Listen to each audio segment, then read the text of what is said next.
Bien, pues el título del mensaje esta mañana es El pacto de Dios con Noé. Y se encuentra en Génesis capítulo 9.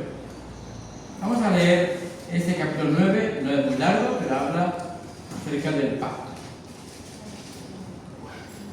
Les dijo Dios a Noé y a sus hijos y les dijo: fructificad y multiplicaos y llenad la tierra. El temor y el miedo de vosotros estarán sobre todo animal de la tierra y sobre toda ave de los cielos, en todo lo que se mueva sobre la tierra y en todos los peces del mar, en vuestra mano son entregados.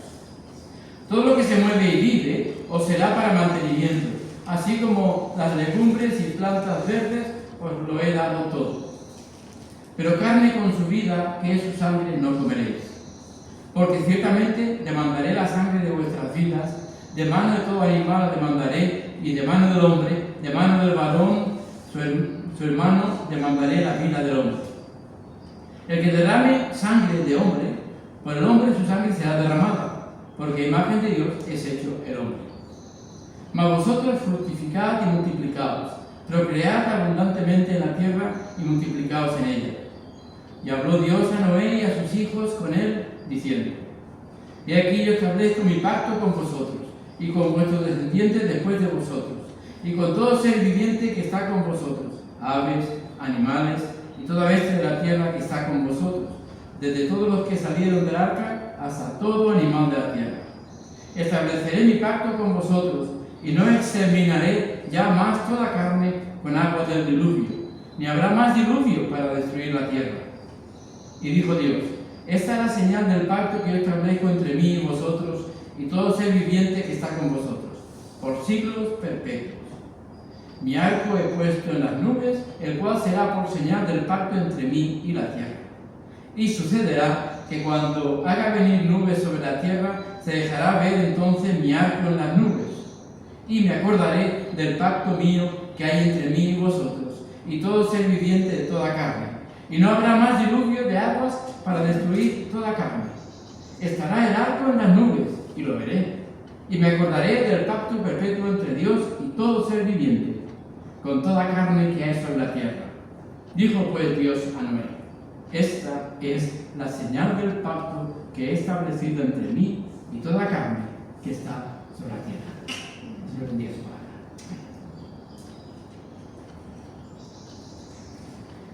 La Biblia nos dice muy poco sobre la vida de Noé antes de construir el arca, pero cita algunos datos claves en Génesis capítulo 5 y capítulo 6.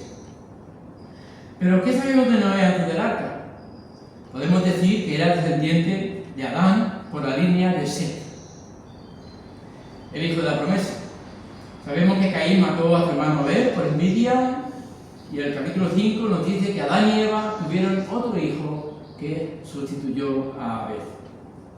Su padre se llamaba Lamec y su abuelo Matusalén, el hombre que según la Biblia vivió más años, 969. Noé nació cuando su padre tenía 182 años. A ponerle el nombre, Lamec dijo que Noé traería consuelo y alivio del trabajo y del sufrimiento de la tierra. En Génesis capítulo 5, versículos 28 y 29, dice: Vivió Lamec 182 años y engendró un hijo, y llamó su nombre Noé, diciendo: Este nos aliviará de nuestras obras y del trabajo de nuestras manos, a causa de la tierra que Jehová maldijo. Por la década de los años 60 o 70, no sé si os recordáis, algunos que son de mi edad, más o menos, se decía que cuando nacía un niño, este venía con un pan debajo del brazo, porque el hombre era el que trabajaba y la mujer estaba en la casa. Ya hace tiempo que eso ha cambiado. Por eso los jóvenes de hoy esta frase no la conocen. En el capítulo 5 de Génesis se nos describe la descendencia de Adán, pero no se menciona a Eva en el capítulo 5. En España y en otros países, a los hijos del matrimonio, ¿qué apellido se les pone primero? El padre.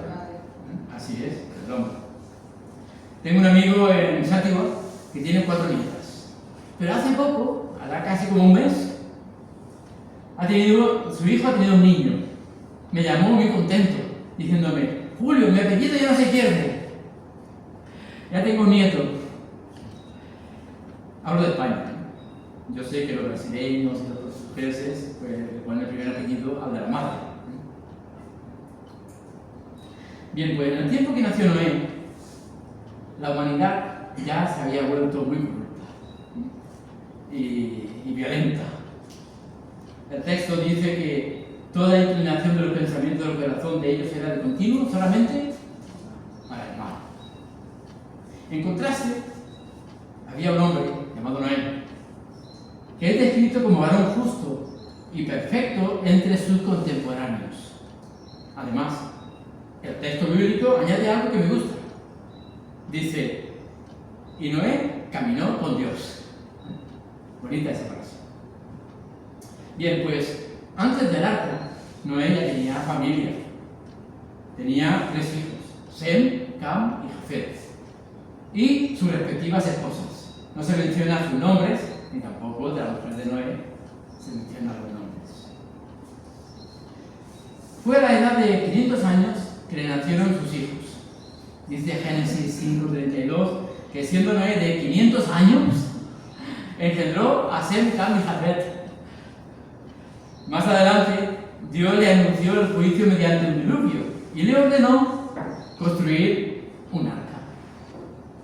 ¿Sabéis cuántos años tenía Noé cuando comenzó el diluvio? 600 años. Dice Génesis 7:6. Era Noé de 600 años cuando el diluvio de las aguas vino sobre la tierra. En la Biblia no hay relatos detallados de la infancia, juventud o trabajos antes del arca de Noé. Algunas tradiciones judías posteriores, como el libro apócrifo de Enoc y otros comentarios rabínicos, añaden historias sobre la vida y predicación de Noé. Pero estos relatos no forman parte del texto bíblico del libro de Génesis. Ahora bien, en la Biblia sí vemos cómo Noé, antes del arca, es presentado como un hombre justo que vivía en esa comunidad y generación corrupta, que tenía esposa, tenía hijos y fue elegido por Dios para preservar la vida mediante el arca. Y según la cronología bíblica, Noé nació cuando la humanidad ya llevaba muchas generaciones sobre la tierra. Era considerado justo, pero siempre en comparación con la corrupción general de la época, manteniendo una relación de obediencia y de fidelidad a Dios. Por lo tanto, Noé se distinguía espiritual y moralmente del resto de la sociedad. Génesis 6 describe una humanidad cada vez más violenta y más corrupta. Dice, la tierra estaba llena de violencia. También Génesis 6 describe una humanidad tremenda, ¿no? de corrupción, no solamente en la violencia, sino en otros muchos sentidos, ¿no? Y en este contexto, Dios decide juzgar a la humanidad mediante un diluvio. Pero dice el versículo 8 del capítulo 6 que Noé halló gracia ante los ojos de Dios. Y en el versículo 13 de este capítulo 6, Dios decide poner fin a todo, pidiéndole a Noé que construya un arca. En el versículo 17 dice cómo lo hará, y en el versículo 18 de este mismo capítulo, que Dios establecerá un pacto con Noé. Bien, pues, como la Biblia no menciona la profesión de Noé, ni actividades concretas, de nuevo, la tradición judía lo suele imaginar como un hombre dedicado a la agricultura o a las tareas propias de su tiempo. Pero eso no aparece explícitamente en la Biblia. Lo que sí quiero es resumir esta introducción, diciendo que la historia de Noé antes del arca es terrible. La Biblia lo presenta como un descendiente de Set, hijo de Lamec, hombre justo y fiel a Dios, padre de Sem, Cam y Jafet, que vivió en una sociedad profundamente corrupta y que por eso fue elegido para recibir la orden de construir el arca. Bien, hasta aquí la introducción. Ahora vamos al pacto de Dios con Noé. Esto también se encuentra en Génesis capítulo 8 y capítulo 9. Todo va seguido. vino el diluvio. Ellos estaban dentro del arca, toda su familia y 7 parejas de animales limpios, una pareja de no limpios y también de aves. Animales limpios son los que tienen pezuña hendida y partida, además de ser rumiantes. Las aves impuras, prohibidas, eran las de rapiña, carroñeras o nocturnas, y los insectos y reptiles, todos los que se arrastran por el suelo, estaban prohibidos, a excepción del saltamontes. Curioso. Bien, pues están dentro del arca 40 días con sus 40 noches. Capítulo 7, versículo 12. Y después de estos días, todo ser viviente murió, menos, naturalmente, Noé y los que estaban con él en el arca. Termina de llover, salen todos los que están dentro del arca. ¿Y qué es lo primero que hace Noé? Capítulo 8, versículo 20.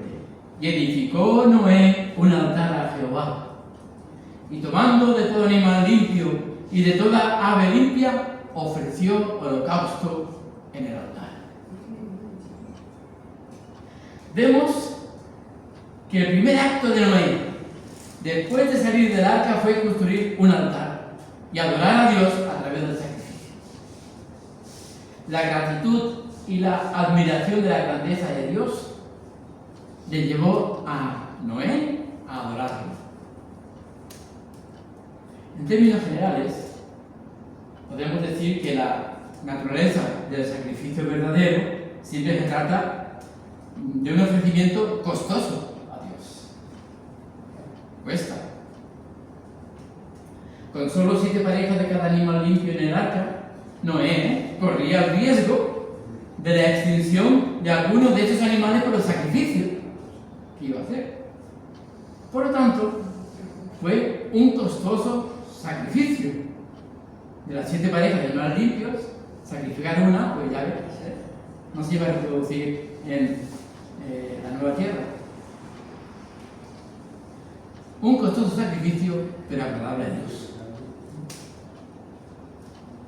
El sentido común podía haber dicho: libéralos a todos, porque todos son necesarios en la tierra ahora. Pero la gracia del Señor que estaba dentro de Noé le hizo decir para sí: porque le pertenecen a Dios, le daré a Dios lo que le corresponde.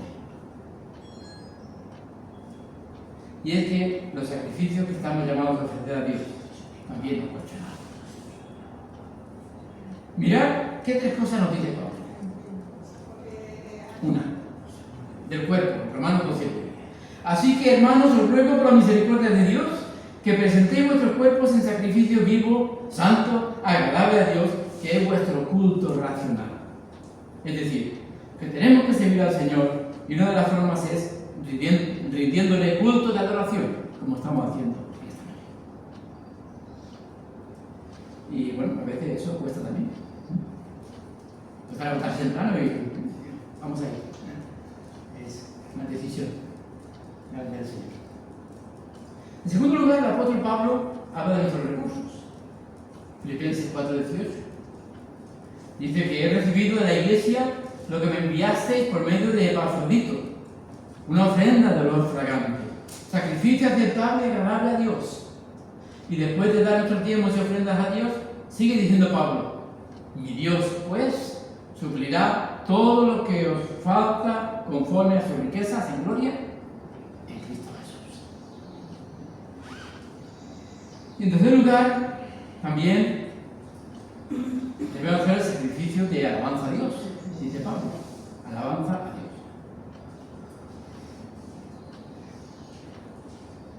Hebreos 13:15. Así que ofrezcamos siempre a Dios, por medio de Jesús, sacrificio de alabanza, es decir, fruto del labio que confiesen su nombre.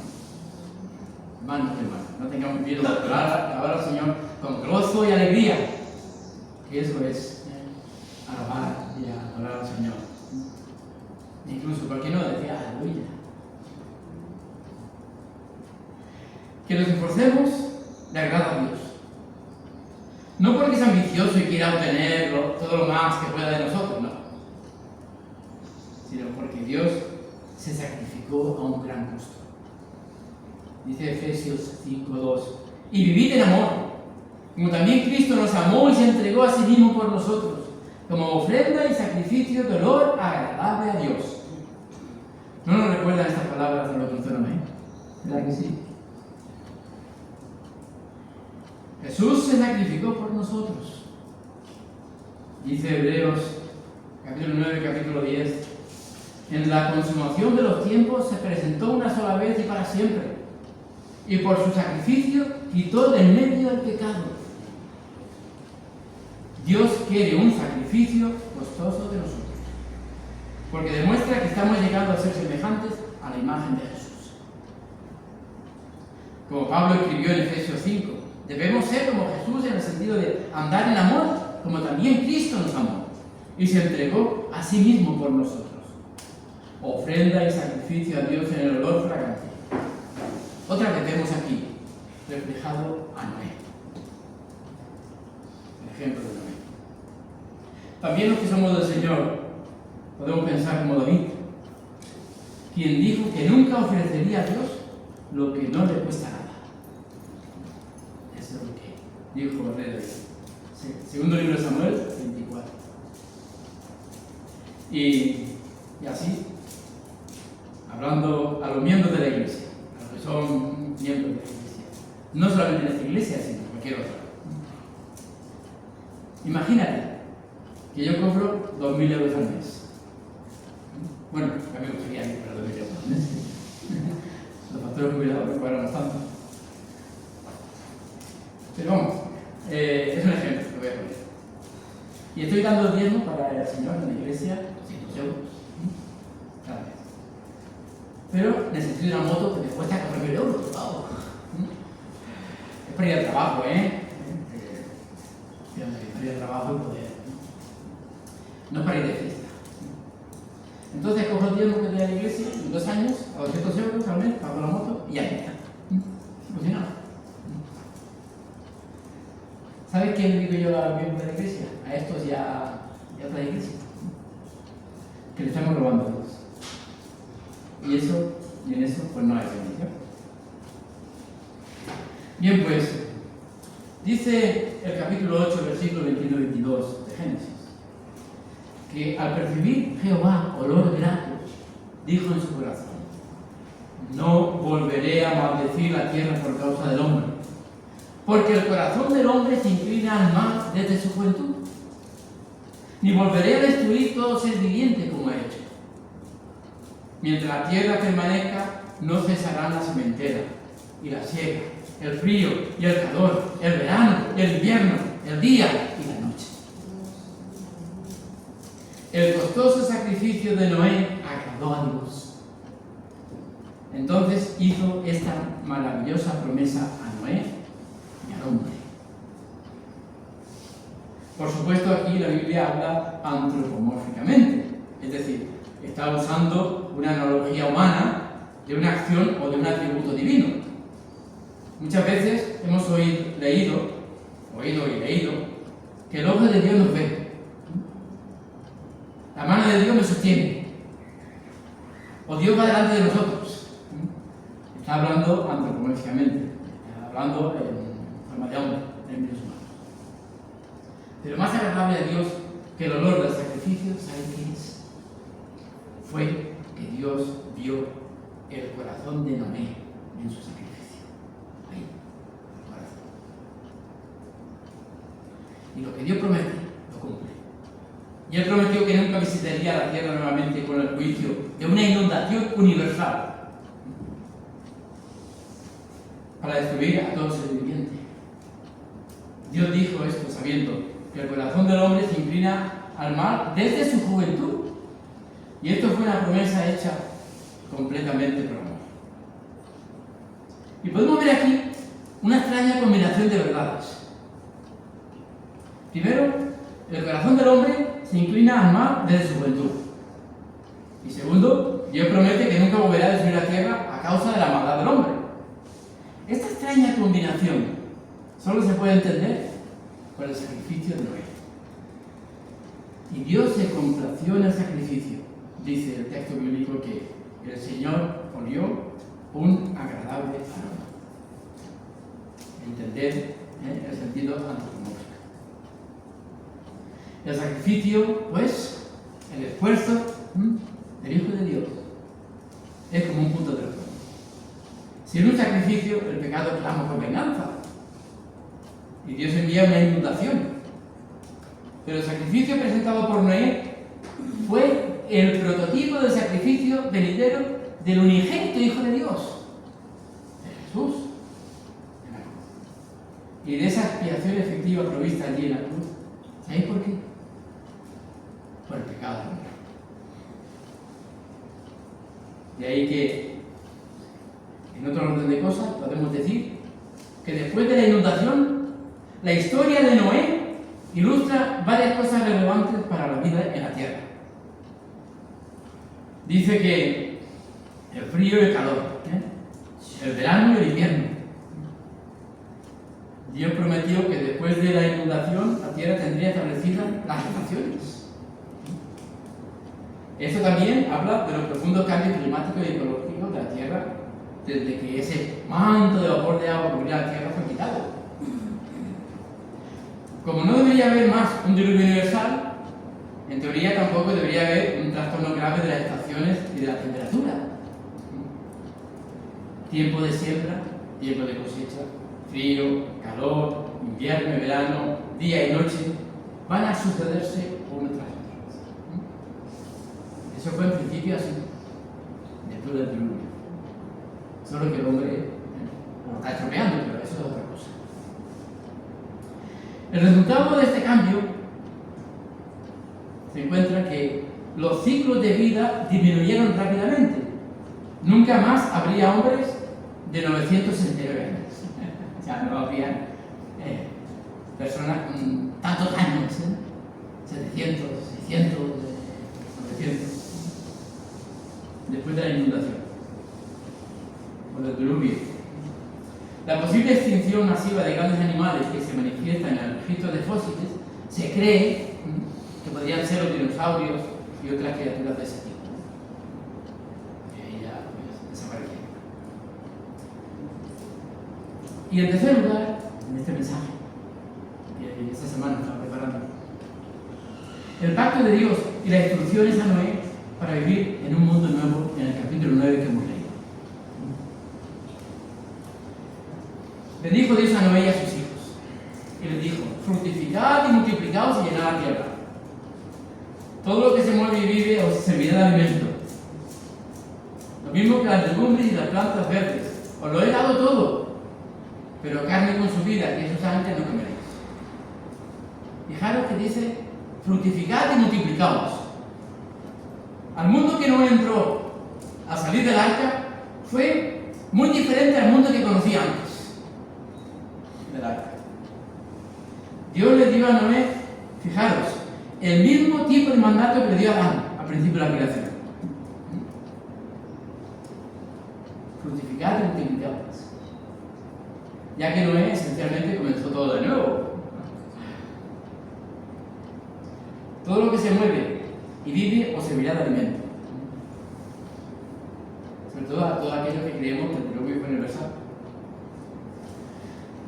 Y al igual que Adán recibió instrucciones para comer, dice Génesis 1:29-27 que Dios le dio a Adán instrucciones para comer. Lo mismo ocurre con Noé, pero hay una diferencia. Y es que Noé recibe permiso para comer animales. Permiso que a Adán no le fue dado. Ahí está, el texto bíblico. Pero no comeréis carne con su vida, es decir, su sangre. Dios también ordena a Noé que si los animales se comen, debe haber un respeto apropiado por la sangre, que representa el principio de la vida en el animal. Dice: solo que te mantengas firme en no comer sangre, porque la sangre es la vida, y no comerás la vida junto con la carne. Bueno, en cierta manera es lógico, porque si uno se desangra se muere, por lo tanto, la sangre es la vida. pero la sangre no será una. Por eso nosotros entendemos que la sangre es un elemento biológico y podemos hacer transfusión de sangre. La sangre no será una.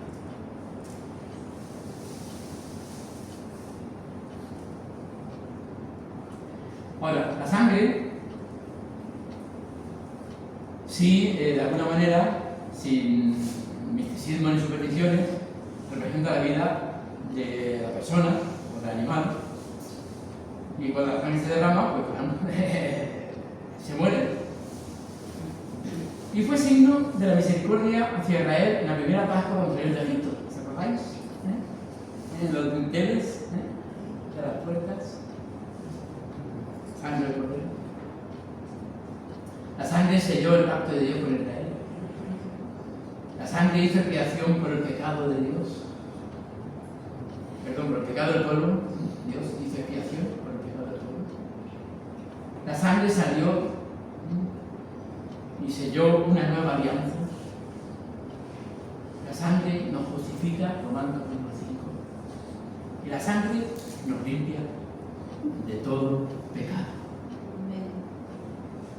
La sangre da entrada al creyente al lugar santo de Dios.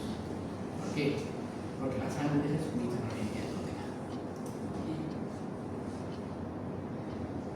Y a grandes rasgos vemos cómo se repite este punto de fructificar y multiplicados.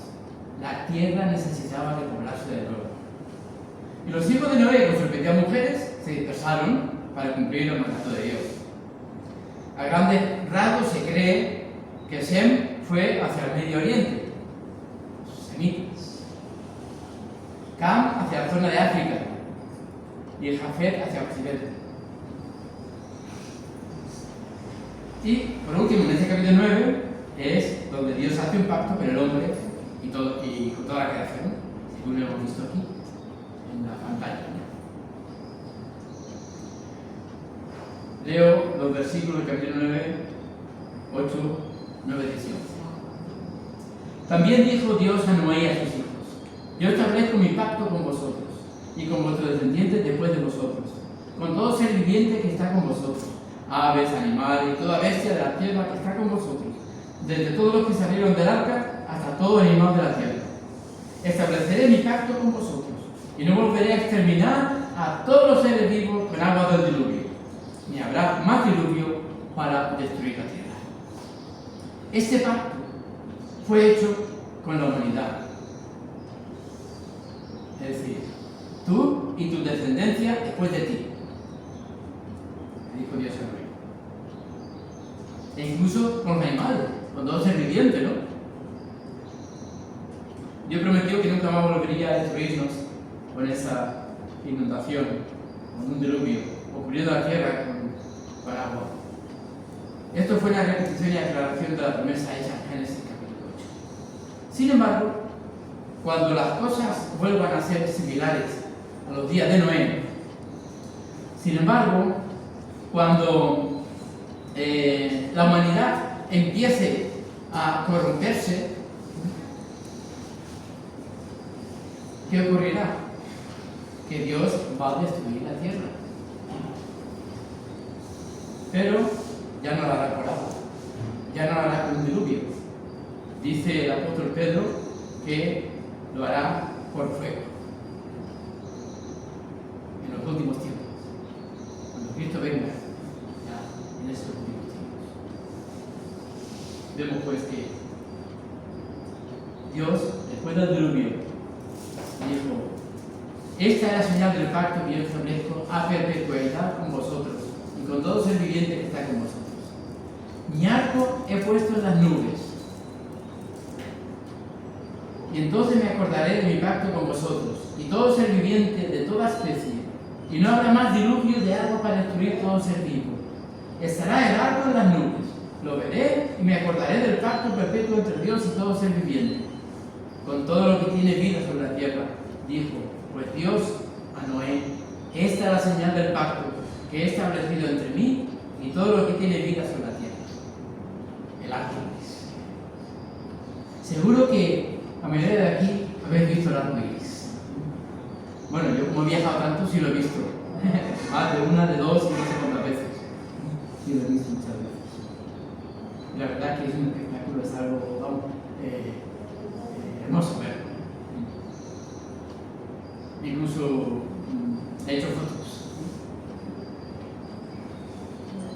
Este impresionante pacto fue hecho no solamente entre Dios y la humanidad, sino que Dios hizo la promesa a toda la creación. Y debido a que la capa de vapor de agua se rompió en la inundación y el ciclo de agua de la tierra cambió después de la inundación o del diluvio, esta puede ser la primera aparición de un arco iris después del diluvio. Y Dios usó el arco iris como una señal para Noé y para todas las generaciones futuras. Y él sería fiel al pacto. Dios es fiel a lo que promete. Y lo que promete lo cumple.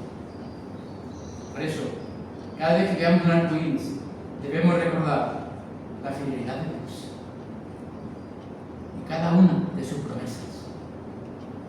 Él aún dice que su pacto de paz contigo y conmigo es tan seguro como su pacto con Noé y todas las generaciones. El Señor quiere hacer un pacto contigo en esta mañana. Y si tú crees esto, serás una persona bienaventurada. Piensa en todo lo que has vivido.